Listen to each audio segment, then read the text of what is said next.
वित्त मंत्री नहीं देखे हमने 98,000 करोड़ रुपया खर्च किया और इस साल के लिए कितना दिया 60,000 करोड़ रुपया। अब ऐसा हो सकता है कि आप दूध की दुकान पे जाएं, दूध छोड़ दीजिए, दूध तो हम घर में पैदा करते हैं, राजस्थान में दूध घर में होता है, वो लेने नहीं जाते हैं। आप नमक लेने जाएं, अपने बच्चे को बोले कि जा नमक लेके आए, नमक की थैली 20 रुपए की आती है और आप उसकी जेब में 15 रुपए डाल के भेजें। ये निर्मला सीतारमण कर रही है।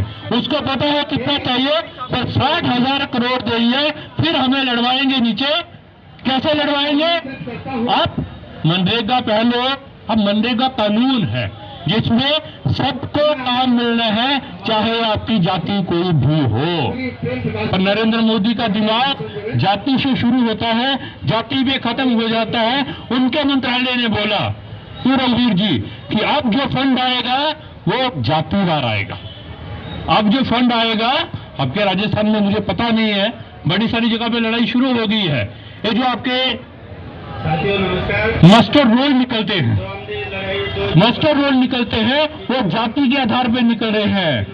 एससी, बीसी, अपर कास्ट, उसमें क्या हो रहा है, तेलंगाना में एक गांव में लड़ाई होगी, वो तो अब प्रधान जिसका होगा तो उसका पहले निकलेगा, पैसे भी उसका पहले आएगा, उसमें कोई बड़ी बात थोड़ी, हम जानते हैं, वो हम जानते हैं। वहां पर जो अपर कास्ट के काम किया था, वर्क प्लेस का मास्टर रोल निकला था, उनका पैसा आ गया जल्दी, और जो दलित थे उनका आया नहीं। वो मजदूर जिन्होंने इकट्ठे होकर मनरेगा के लिए लड़ाई लड़नी थी, वो आपस में लड़ाई लड़ रहे थे।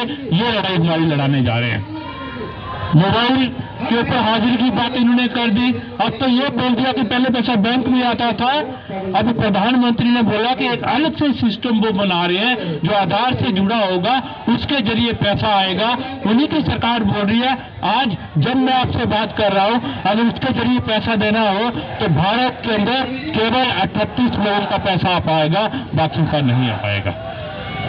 तो हम ये बोल रहे हैं कि एक जाति के आधार पे पीछे दूसरा काम नहीं दे रहे हैं। जो तीसरा हमें मिलता था अनाज, अनाज के ऊपर जो सब्सिडी होती थी वो आपने कम कर दी।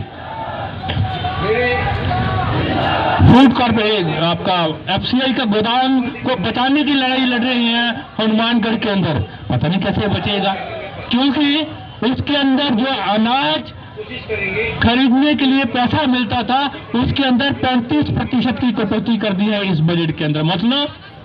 मतलब कि अदानी अंबानी खरीदेगा, भारत सरकार नहीं खरीदेगी। तो सिर्फ मैं ये बोलना चाह रहा हूं, हमारी लड़ाई दो तरह की लड़ाई है।